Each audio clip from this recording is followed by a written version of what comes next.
I'm your host, Logan 23. You're joining me for Desire Decorum, Book 3, Chapter 8. The Price of the Past. On the evening of Lady Lavinia's luncheon. Standing in an alleyway outside the Royal Rose Inn, he's dropping on Comte Renard and a young boy he calls Percival. We will live when Duchy Carlington is yours, and the day you'll be Prince Percival. Duchy Carlington? King Percival? That means that boy must be Mr. Richard's heir. Percival, we must get you inside at once. You never know what danger is present. Madame Lauren, do you know it isn't safe for I'm to be out in the open? But I could not wait to see you, Uncle Renard. Oui, monsieur. Come, Percival. It is past your bedtime. The governess ushers the young boy inside, and Comte Renard follows. Peer around the corner. I think I can follow them if I'm careful. Should squeak, sneak, shriek, sneak. You swiftly move from your hiding place and dash forward, tucking yourself behind a potted bush beneath the window of the inn. You peek over the edge and see the little Percival tugging on Comte Renard's sleeve. Oh, sweet French. Racontez-moi un peu la history de maman, c'est votre plat? In English, mon cher, you must practice. Uncle, please tell me the story of maman again, please? Oh, all right. Once upon a time, there was a beautiful woman called the Princess Rosalind who was locked in a tower by the evil Lord Ernest. Rosalind, Mr. Sinclair's first wife? But that means... Fortunately, she was rescued by the dashing King Tristan, who swept her away. Whippy is papa. That part is my favorite. They had a son together. Little Prince Percival lived happily ever after for a time, until the evil Lord Ernest and the wicked betrothed, a witch called Lady Bella, took the prince and her king away forever. I'm a wicked witch in the story. No, I hate that part. Comte Renard kneels down to look Percival in the eyes. Ah, but they remember the story isn't over yet. For Prince Percival will get revenge and reclaim the stolen crown. N'est-ce pas? Little boy smiles and nods. You slump against the wall of the inn, a knot forming in your stomach. How could he tell such lies about me? About Mr. Sinclair? And to manipulate a child like this. Not just any child, Rosalind's child. I must speak with Mr. Sinclair at once. You rush to Mr. Sinclair's townhouse, knock furiously on the door. Servant answers, but when you can see Mr. Sinclair reading in the parlor beyond.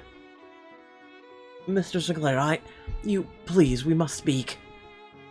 Countess Bella rises from his armchair and rushes to greet you, beckoning you inside. At this hour, whatever could be so important? I just came from a place called the Royal Rose Inn, and... Mr. Sinclair listens patiently over the next few minutes as you recount everything you witnessed. Which means that Sir Gideon, or Comte Renard, or whatever you wish to call him, plans to make Rosalind's child king. When you finally finish, he lets out a long breath. I'm so sorry you had to learn of Percival this way. I suspected he might have been involved as soon as I was introduced to Comte Renard, but I had to know for certain. Once my fears were confirmed, I tried to find a way to tell you, but no, there's no excuse. I should have told you. This entire time you withheld such information from me. Ernest... No excuse for keeping this to yourself. How am I meant to trust you after you hid such a thing? I understand if you can't, but I hope you know that I will remain faithful beyond you, as always. You must tell me the whole story, sir. It is a long and painful tale, and one I have avoided telling for so too long. What has you been holding back? I'm not certain. I suppose I prefer to forget, to pretend that none of it ever happened and simply move on, but it has returned to haunt me nonetheless. There are some things you can't run from. Perhaps it's time I told it from the beginning to the end, if you'll hear me out. It's the whole story of Rosalind and her child to learn more about the history of Percival and Mr. Sinclair. Here's the full story of Percival from Mr. Sinclair. Yes, I wish to know everything. Okay, well, you already know of Rosalind's affair with the former Duke, the resulting pregnancy and her death in childbirth. Yes, you recounted the basic facts when we were in London last. Well, what I left out is that while Rosalind died, the baby survived. We were at Ledford Park when Rosalind went into labor. I waited in the parlor as the midwife worked, listening anxiously at the door. I could hear Rosalind crying out in pain.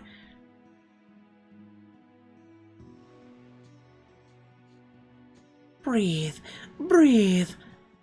Ah! It went on for that way for what felt like hours, until finally I heard the sound of an infant crying. Ah! The midwife opened the door and beckoned me into the bedroom. You must come quickly. There isn't much time. Isn't much time? What do you mean? It's prudent for me to be in the birthing chamber. Come, sir. Followed her inside and saw Rosalind lying in the bed, holding the bundled baby. Her hair was tangled, and she looked far more wan than I expected. The baby will live, but I fear that the mother's final moments. She was convulsing as I delivered the baby, with the swelling of her wrists and ankles. Call the doctor. I can take her to the hospital. My carriage is... Sorry, but there's nothing more to be done now. Ernest. I knelt by her side, and she took my hand in her weak grasp, struggling with every uttered whisper. His name is Percival. Percival, it's a strong name. Promise me, Ernest. Promise me he will be taken care of. Rosalind, you'll take care of him. You're going to get some rest, and then you're going to be just fine. Ernest, No, you will live, and this baby will have a mother. Do you truly believe so? With her dying breath, she looked down at the baby in her arms and whispered, Zombie, je t'aime. I can't imagine what that must have been like. I tried my best to appeal to Duke Richards, considering he was the boy's father, as I knew he would give Percival a privileged life. Unfortunate, but true. He ignored my letters, so I was forced to ride to London to confront him face to face. I recall rapping on his front door, shouting in the cold of night. Duke Richards, I know you're in there. You can't ignore me forever. Servant bid me to leave, but I persisted. Eventually Duke Richards answered he was not pleased to see me. What the devil are you raving on about? Had you bothered to read any of my letters, you would already be aware. Rosalind is dead, her life was taken as your son was brought into the world. I've been informed, but I fail to see what concern it is of mine. You villain! You're too much of a coward to be a father. You have neither the spine nor the integrity to raise a child. I wouldn't be the greatest father the world has ever seen if I elected to. I'm simply uninterested in raising the bastard of a woman who was beneath me. Rosalind was a saint. She betrayed me in ways I could never forgive nor understand, but she remained far better than the likes of you. Still, surely you won't abandon your son. I can't abandon what isn't mine. And he slammed the door in my face. I must have stood there for several minutes, thinking it was some kind of jest. What sort of man would do such a thing to his own child?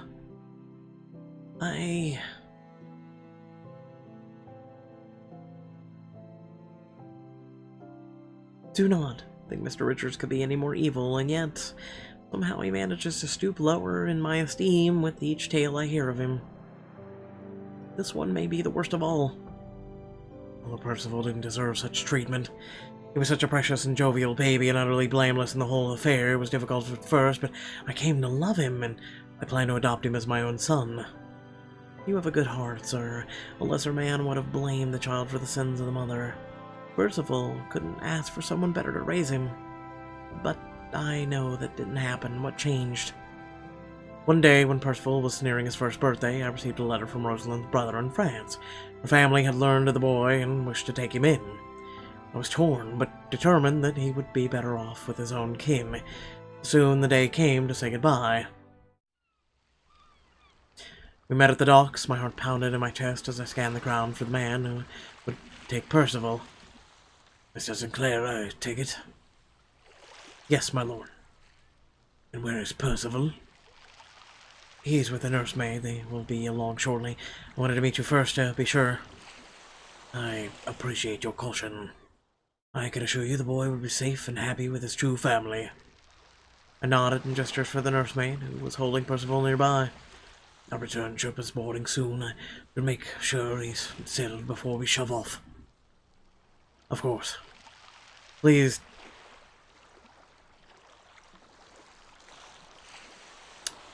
Make sure he knows his mother loved him. Percival will know little about my sister for obvious reasons, but her love he will never doubt. Obvious reasons. Interesting. I regret ever letting the boy go. I thought it was the right choice for him, but now look at the mess he's been dragged into. My Ernest. You couldn't have foreseen these events. You're right. You should have kept him. Could have sort of foreseen these events. You did the best you could. How could you have known any of this would come to pass? I know you're right, but I cannot help feeling responsible for it all. Hear the whole story of Percival from Mr. Sinclair. How do you suppose Percival did get caught up in this mess if you saw him last with Rosalind's brother? I have no idea. That's why I was stunned when I first saw Comte Renard de l'Eure. I was been trying to tell you without anyone overhearing, but the chance kept passing me by. Sir Gideon's alias Comte Renard is the real name of Rosalind's brother. What? Mr. Clare, hold your gaze, his expression one of somber remorse. I gravely regret not informing you of Percival and the rest of sooner. I thought that part of my life was behind me. I love the child, and losing him I didn't wish to. I couldn't revisit it. Besides which, I thought it best to keep the details of Percival's parentage a secret for his own sake. Still, I never should have kept it from you, my soon-to-be wife. Ernest, I forgive you. Keeping this from me was wrong, but I can see that the situation was complicated. I can't hold your actions against you. You are a better woman than I deserve, Bella. I think you are a better man than you give yourself credit for, and that's why you've earned my forgiveness. Now, I think it's best we press on. We must act fast. There's one thing that has been troubling me. What happened to the real Comte Renard? I mean Rosalind's brother, not the man we know as Sir Gideon. No, they're not one and the same. He's probably dead. Perhaps his death was just the opening that Sir Gideon needed to take claim of Percival. The boy may not have any other family. I hope your words do not prove true. He has already been through so much. Alas, it would be unwise to rule anything out at this stage, including Viscount Harry's involvement. I wonder how much he knows, and how he became mixed up in all this to begin with. Who can say? Clearly Comte Renard has been planning this for a very, very long time. Yes, and Viscount Harry is in over his head. He must be an unwitting cog in Comte Renard's schemes, just like poor Percival. I refuse to believe that my own brother, a man raised by my father, would knowingly participate in a plot of treason. I hope you're right. The man I knew as your brother to become certainly wasn't capable of such treachery. I will try to speak with him and figure out how embroiled he is in this plot. In spite of all the lies he has heard about me, I think I may be getting through to him. Hopefully you can learn something useful. No matter what, we can't stand idly by while Comte Renard enacts his schemes. We are the only ones who know what he intends to steal the throne and make Percival his puppet king. We must warn the Queen. Yes, this plot must be stopped at all costs. I shall ask my grandmother when she arrives tomorrow to arrange an audience with Queen Charlotte. They are friends after all.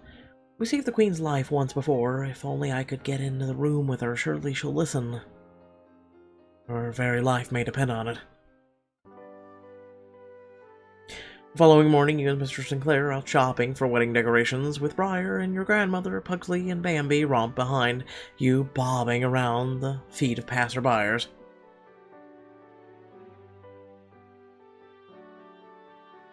You and Mr. Sinclair trail just out of earshot of the Dowager Countess. I suppose it's too much to hope that my grandmother will simply offer to write the Queen. Unless she is capable of hearing your thoughts, I would not count on it, although that would explain rather a lot. Then I suppose I should not dally. I fear this isn't a moment to waste. You sidle up alongside Briar and the Dowager Countess as they browse a row of gleaming brass chandeliers. I think these would clash against the bronze one we already use. That is precisely why my mother insisted we hand-pick everything. Your taste is unmatched. Well, they don't, do at all. Have you found the satin ribbon Miss Dally requested? Not yet, but the shop she mentioned isn't far. Lady Grandmother, I had hoped that you might do me a rather large favor. I can hardly agree to terms I'm unaware of, my dear. What is your request? Would you write Queen Charlotte and request an audience with her? After everything that has occurred throughout the engagement with Mr. Richards, I think it's the least you could do. I am certain I can, but to what end? Because I need to warn her about Comte Renard. You truly feel he's a worthy threat? I'm certain of it. There is new evidence. Comte Renard isn't to be trifled with. I did not recognize this Comte Renard fellow as a member of the former Duke's plot, but I do not believe that you would fabricate such an accusation. Thank you for trusting me with this truth, my dear. I wouldn't be seeking the Queen if I didn't think it was necessary. I shall return to the townhouse at once to draft the letter. She is a busy woman, so we must be swift in order to see her soon. Dowager Countess begins the walk back to your townhouse, but stops after a few paces and turns back. Don't forget to compare any chandeliers to my specifications. Of course, my lady. We shall manage it all. You turn a corner and Pugsley spots a small flock of pigeons pecking at some crumbs on the sidewalk. Bambi stops in her tracks and cocks her head. Ah! This will be interesting. Pugsley springs in action, bounding towards the pigeons as fast as his little legs will carry him. Pugsley, you little scamp! The pigeons all take off at once, abandoning their meals. Pugsley barks madly. They bang towards Bambi, who remains frozen and flit playfully around her. It's alright, Bambi. They mean you no harm. Bambi begins prancing alongside the birds as Pugsley leaps after them. Still barking, you and Mr. Sinclair laugh at the sight. Oh! Alright, good show, but come now. After a few minutes, the birds further climb into the sky and disappear beyond the rooftops. You continue down the street, and soon you find yourself in front of a flower seller's cart with a sign reading, Miss Notley's Flower Shop. A cheery woman greets you. "'Tis a beautiful day for love, is it not? I can spot a couple in love a mile away." You're Miss Notley, I presume. The very same. Well, I bet you say that to everyone who walks by. You're a clever one, but tell me, am I wrong? Well, no. As a matter of fact, they are to be married soon. Her eyes go wide with delight, and she waves you closer to her card. Oh, have you selected flowers for your bouquet yet, or the message they will convey? What sort of message are flowers meant to say? She must be speaking in the language of flowers. My grandmother told me about it when I was a boy. Every plant and every bud has a meaning, and it's vital to carefully consider each one you can include in your bouquet. You wouldn't want to offend the betrothed with a yellow carnation for disdain, would you? I suppose not. I would gladly guide you through the process of translating each flower until you have the perfect love letter and petals. Oh, you simply must! Think of how romantic it'll be. And it will give me time to find the ribbon my mother is so insistent about. No flower selection could ever lessen my affection for you, but it does sound rather intriguing. Learn the language of flowers for a chance to select the perfect wedding bouquet and have a private moment with Mr. Sinclair. Learn the language of flowers with Mr. Sinclair. Really, and you won't regret it. You and Mr. Sinclair begin perusing the flowers on the display. As Briar continues down the street, you recognize some of the beautiful blooms, but many are unfamiliar. And how soon is the wedding? Not for weeks yet. In that case, note that these won't be the exact flowers, as I will arrange fresh ones for you. I don't even know where to start. Yes, there's certainly a great many options. Well, I like to begin with a little game, if you'll indulge me. Well, my lady, if you pick a single word to describe yourself, what would it be? Oh, well, let me think for a moment. I cannot think of a single word to sum up Countess Bella. Her merits are innumerable. I would say that I am endearing, sophisticated, seductive, endearing. That is true. No one can deny your charm. Miss Snotley indicates a stem with 3 delicate flowers, the petals of which fade from white to pale purple. The aster is for the daintiness. It would be appropriate choice for someone so sweet. Oh, it's lovely. Even though we didn't see it. And what of your husband-to-be? How would you describe him? You share an amorous look with Mr. Sinclair, who quirks an eyebrow. I'm very interested to hear this. My betrothed is exhilarating, irresistible, steadfast. Feel safe and secure when he holds me, and I know in my heart that he will be by my side forever. She smiles and points out a branch of tiny white blossoms and deep green leaves. Orange blossom is for eternal love. It's clear that this is what you have with your beloved. It means that? I had no idea they could be so specific. Indeed. The language of flowers has a message for every occasion. Now tell me, how would you describe your relationship with your fiancé? Not who are you apart, but what you make together. You reach out and leave your arm through Mr. Sinclair as he smiles down at you.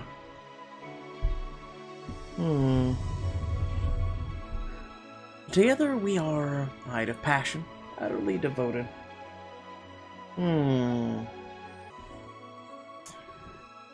Utterly devoted. Our love is as endless as the sea, and mighty. Nothing could ever force us apart. I had a feeling this would be part of your bouquet, Primrose, for I can't live without you. Your guess was quite apt. That is quite enough information for me to craft your perfect bouquet. You and Mr. Sinclair watch as she works, plucking stems of various gorgeous blooms and greenery from her card and arranging them with care. Finally, she turns back to you. Allow me to present you with what I have dubbed the Decor Bouquet. Oh my god, this is so stupid. Bouquet. She unveils a luscious cascade of white and purple blossoms with a trail of ivy flowing down it. Finally, we see it. Look, guys. It's the Decor Bouquet. Oh my god. Even though it's literally, Desire and Decorum, but, yep. It's so graceful. What message does this one convey? This one speaks to your virtuous and devoted love. It is as beautiful and refined as the couple it represents, and it will surely bring tears to those eyes of those who behold its meaning. It's certainly quite evocative. If that isn't your liking, I have also arranged an alternative. I call this one the Desire. Oh, Jesus, what? This outlay presents a bundle of vibrant flowers and shades of orange, pink, and coral. I actually like that one. It's a little bit more brighter, a little more, like, lovely. It's absolutely brilliant. What does this mean? This bouquet conveys the passion that you and your betrothed share for each other, as it is vivid and sensual as your romance, and it will make quite the statement when you walk down the aisle. Yes, I think that bouquet would make quite an impression. I detected hints of meaningless in your responses and wanted to give you the option. As Miss Notley speaks, Mr. Sinclair's hands brush against the petals of a lush red rose in the flower cart. He turns to you, smiling, which reminds me of the wonderful moment in the park and Bath. The moment you agreed to marry me. A single red rose. It's exquisite. Ah, the red rose, as timeless of an option as there is. It simply means I love you. It, too, would be a lovely option as your wedding bouquet. I will give you a moment of privacy to decide. He makes her way to the far other side of the car, leaving you and Mr. Sinclair alone. You turn to him. What do you think? I think that all the options are splendid and would add to the grace of your appearance on the wedding day. In that case... Oh. Decorum. Single red rose. Desire. We always wear purple and shit anyway. Perfect. When I see you holding that bouquet at the wedding, I will be reminded of how deep my love for you runs in my heart. Pick the Decorum bouquet for your wedding. Perhaps this really is something to the language of flowers. Perhaps, although I wouldn't give them all the credit. For it is exactly how I feel in every moment I am with you. Oh, Ernest. Whatever I would do without you. There's a finger gently down your arm, gazing into your eyes. I wish to marry you precisely so that you will never have to find out. Isn't that the point of all this? Yes, I dare anyone to even try to keep us apart. And face your wrath, 'tis a fate I wouldn't wish on my worst enemy. Miss Notley peeks her head around the card. Have you made your decision? Yes, I plan to burn down your card. Yes, I have. I cannot imagine holding anything other than a Decorum bouquet at my wedding. Ah, splendid choice, my lady. I will have everything arranged to perfection for your special day. Thank you for your kind assistance, madame. Yes, I wouldn't have known where to begin without you. You hear footsteps behind you and turn to find Briar approaching. She holds a parcel in her hands. I hope you two saw as much success as I have. My mother will be pleased. I assure you, they made a wonderful selection. I wish you and your love only the best, Countess Bella. I have a feeling your marriage will be full of joy. Suddenly you hear a rush of footsteps approaching, and you turn to find Mr. Woods running towards you. Mr. Woods, what are you doing here? Ah, my lady, the dogs, at once.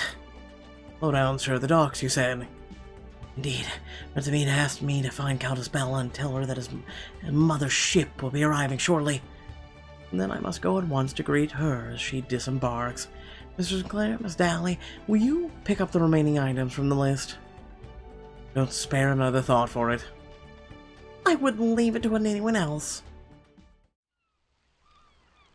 Rush to the docks where you find Prince Amid already waiting. He stops pacing back and forth when he sees you approach. Good day, your highness. Countess Bella, how relieved I am you have come.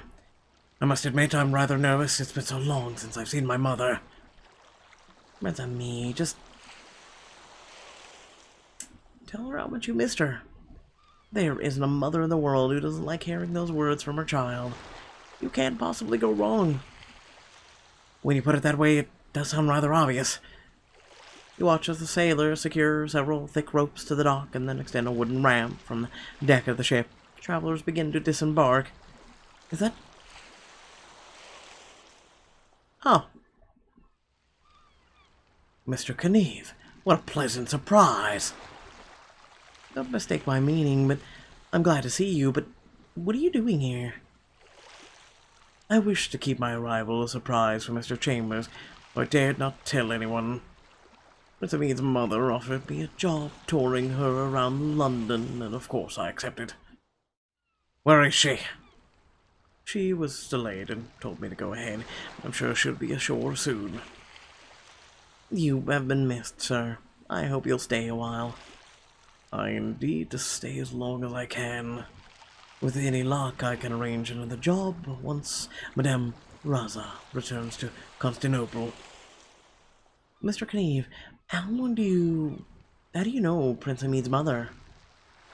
Madame Raisa and my mother have been friends since they were young. She's like an aunt to me. Perhaps you have some insight on her, then? I recall that she is fond of arts, but I know little beyond that. I want to make a good impression. She's a lovely woman, but fierce as a bear when it comes to her family. Do not upset the bear and you'll be fine. Upset her and you're on your own. You do know her well. A bear. Wonderful. Not intimidating at all. I'm sure you'll charm her. You're a force of your own, after all. Yes, there's no cause for fear, I think. There she is. Follow Prince Amee's gaze and see a stately woman draped in vibrant fabrics stepping off the ship. Her eyes light up when she spots Prince Amede. Reused characters, yay. She hurries down the ramp and through the crowd, throwing her arms around Prince Amede as soon as she reaches him. Amede, ya Habibi. How I've missed you. You mustn't stop talking, for it's been too long since I've heard your voice. Far too long, my child. Got a spell up, please meet my mother, Madame Raisa. Umi, this is Countess Spella of Edgewater. Madame Raisa, you're the smallest bear I've ever seen. I see where Prince Amede gets his looks from. You've done the world a service raising a fine man as he. The world is ever charming, daring, and delightful for having Prince Hamid in it. She beams at her son. This is the most meaningful compliment you could offer, for my children are my greatest pride and joy in this life. Madame Raisa's eyes graze your form from head to toe. I have taught my son that attire is one of the most compelling forms of self-expression. I am gratified to see that the company he keeps feels similarly. You are quite well appointed, my lady. I take your praise most highly. Turns back to Prince Amede, her smile fading. You know, Ayahe Bibi, you are all but forced me to take this journey, given how long you have been away from home. I am surprised you have yet to return to Constantinople. Perhaps it's something keeping you here. You're right, Umi. It's Countess Bella and the other Wrens who have entered my life because of her. Sizes you up, her expression souring. If you have managed to keep my son in one place for so long, you must be very interesting indeed. I insist on knowing everything there is to know about you. Mr. Carnegie was going to tour me around London this afternoon, but I would love for you to serve as my guide. Would Mr. Carnegie be all right with that? I serve as Madame Raisa's pleasure, my lady. I think it sounds like a wonderful idea. We should all go. He leans in and whispers in your ear. This will be a good chance to impress her. The mama bear makes a powerful ally. Ah, Christ. Take her on a tour of London for a chance to gain her favor and visit new and familiar landmarks. I'm tired and I haven't slept yet and I've been working and it's 2 o'clock. Blah. Tour London. Let's do this. It would be my pleasure. I already have a few ideas for where we'll go. Madame Raisa, Prince Amede, tells me you are an appreciator of the art. My son knows me well. Well, then we shall begin with the British Museum. As you set out towards the museum, Prince Hamid leans close and whispers in your ear. Wasn't aware you had visited the museum before, my lady. I haven't, but I am determined to impress your mother nonetheless. You arrive soon at the British Museum and walk through the long halls admiring the beautiful statues and paintings on display. Ah, this was very apt choice, Countess Bella. It was among the first places I planned to show her, Madame Raisa. From what Prince Hamid has told me, I thought it would be appreciated. Then you both have my thanks. The rest of your group moves further down the hall. You approach a large, jagged block of stone covered in minute carvings. You can hear two patrons discussing it nearby. Rosetta Stone, what a groundbreaking discovery! It is truly awe-inspiring how much culture and history have been unlocked because of a simple piece of stone. Yes, we are truly privileged to live in such revolutionary times. Countess Bella, come look at this. Sabine waves you over to an immense painting of blue and white building, complete with domed roof and towers jutting out of the corners. Ah, this is among my favorites. It's the Sultan Ahmed Mosque, though it's more commonly known as the Blue Mosque. Oh my, it's so grand. It's a jewel of Constantinople, to be certain. Ah, cool. I am interested to hear about what you have to say about it, my lady. I think the art certainly captured the scale and majesty of the subject. The Ottoman Empire must be a beautiful place. Brushstrokes are lovely. I'm gonna go with 1. The perspective the artist chose emphasizes how stately and imposing the structure is. I would wager it's even more impressive in person. You have a keen eye, Countess Bella. Indeed, I've come to know the Countess is quite insightful. Come, there's still much of the museum left to explore.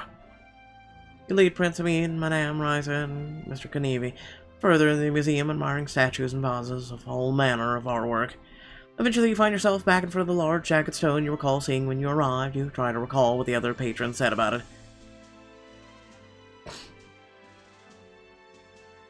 The Rosetta Zone. It's amazing that one stone can unlock such enlightenment, isn't it? There are many who don't believe such objects belong in a museum, that it's just a rock. I'm pleased to see that you appreciate its true significance. It's called faking it till you make it. True, not everyone has such refined perspective. It seems we have exhausted the offerings of the British Museum. Countess Bella, was there another destination you had in mind? Yes, I know just the place, but it's a bit of a surprise. How intriguing. Your group takes the leave of the museum and you guide them through the streets of London to a familiar stone building. Prince Hamid smiles as you lead them to a small door on the side of the building.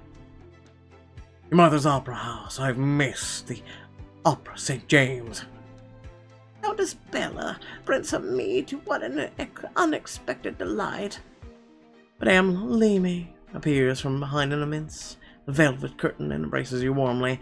And who are your friends? Madame Lemay, this is Mr. Kenevi and Madame Raisa, Prince Hamid's mother. Madame Raisa, Madame Levy, used to work with my mother in this very opera house. Your mother was a singer? Yes, her voice is what inspired my father's love. I understand that is a controversial career for an English woman, just as it is for women in my country. Controversial indeed. But I am pleased to hear of women making art. I am a singer myself, though only as a pastime. I wonder, Countess Bella, do you share your mother's talents? Oh, I assure you she does. Wonderful. Let us take advantage of this stage and put our talents to the test. I would be happy to accompany you on the piano forte. Excellent. Mr. Kenevi and Prince Hamid will be our judges. My son always had an excellent ear. Wouldn't he favor his mom more?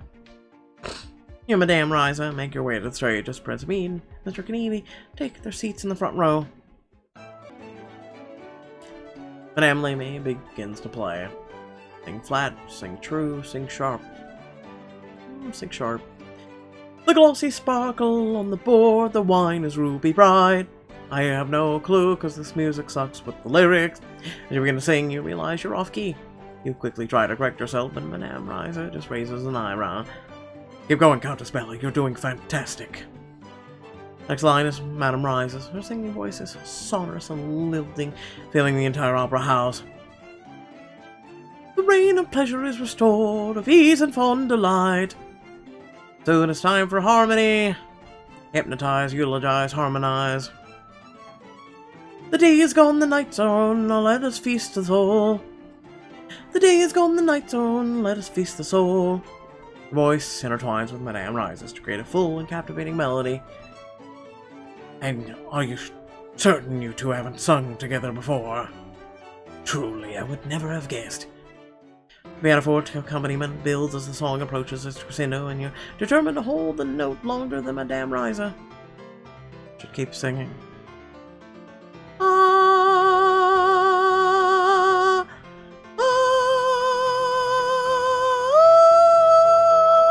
Oh my god! I'm not doing that. I was not prepared for this. Finally, Madame Raisa's voice falters, and you ring out the final note of the song. Huzzah! Most impressed. I didn't know how you could hold the note so long, my lady. She must have her mother with her.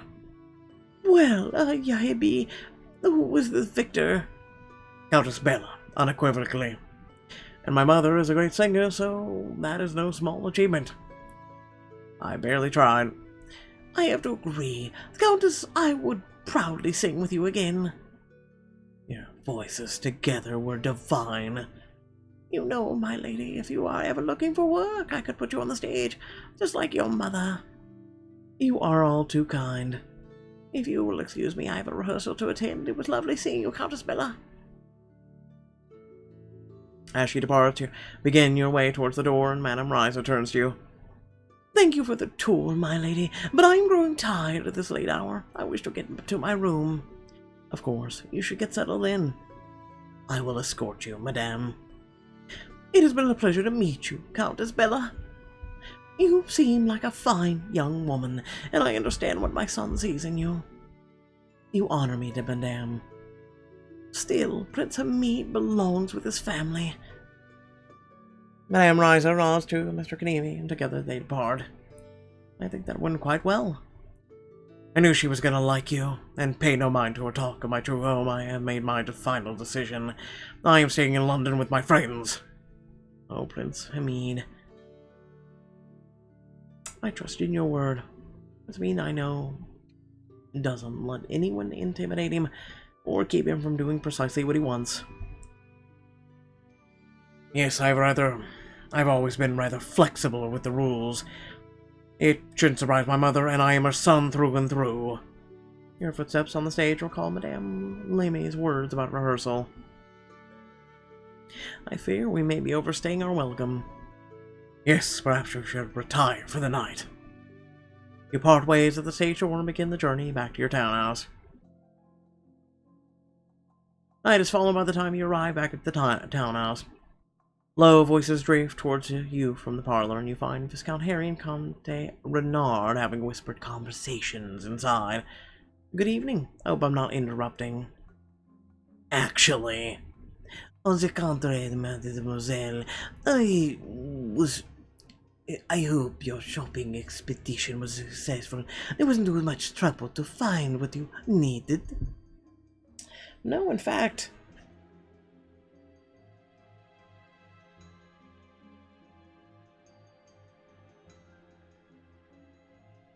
it was child's play. Child's play, you say? An expression, monsieur. It means the task was simple, perhaps even fun. Ah, I was not aware.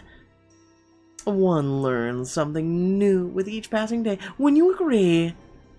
Indeed. On that note, I bid you good night. You head off to bed with a smirk on your lips. It was child's play. It was perking me up in the Vale. A few days later, in the early mornings of Viscount Westonleigh's wedding day, You wake by the ruckus shouting and knocking on your townhouse door. Luke Harper, I know you're in there. What? You can't hide from me. What is going on out there? Rush to the window and peer out, but you can't see the source of the disturbance. You quickly dress and rush downstairs. Open the door to find a strange man waiting on the doorstep. Oh my god, a new face. Holy shit, guys. What do you think you're doing? This is my door you're pounding on. The man jumps to attention as soon as he sees you, then bows low. Apologies for the disturbance, my lady. You must be Countess Bella. I am. I'm looking for Sir Luke Harper. I heard he was staying here. Who wishes to know? Forgive my poor manners. I'm Mr. Ezra Harper, Sir Luke's brother. Oh my god, suspense. Next time on the Desire Decorum, Sir Luke's brother has appeared at your door. Will the unexpected rival throw a wrench in your plans? Why would it? I don't understand. Moving on. Without further ado, please remember to like, share, and subscribe. Head down to the description below, links to social media, Discord, and a few links to support me and my content. And without further ado, please remember that if you are subscribed or going to subscribe, to hit that bell icon. That way you can receive notifications for when I upload content, because if you don't, I'm going to throat punch you. Also, yeah, you know, I'm also going to throat punch you multiple times if you do not hit that join button on YouTube. Seriously. Seriously. How hard is it? Would you like to support the channel? Huh? I put a lot of hard work into this shit. You should really do it. Or I swear, I'm going to find you. I have a particular set of skills. One of which is throat punching. Without further ado, catch you on the next video. Peace.